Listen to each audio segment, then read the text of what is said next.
اور جن کے اندر یہ 4 صفات ہوں گی، الذین ينفقون فی السراء والضراء، وہ خرچ کرتے ہیں لوگوں پر، چاہے وہ خود مشکل میں ہوں یا آسانی میں ہوں، اس بات کی پرواہ نہیں کرتے۔ تیسرا والکاظمین الغیظ، اپنے غصے پہ قابو پاتے ہیں۔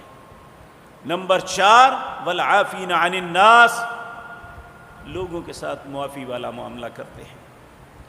تو اللہ فرماتے ہیں واللہ یحب المحسنین، یہ ایک محسن اچھا انسان ہے،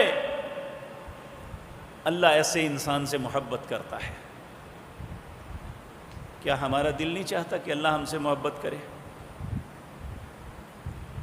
دیکھیں، ہمیں کوئی دوست اچھا لگے تو ہمارے دل کی سب سے بڑی خواہش ہوتی ہے کہ بس یہ میرے ساتھ محبت کا انداز اختیار کرے۔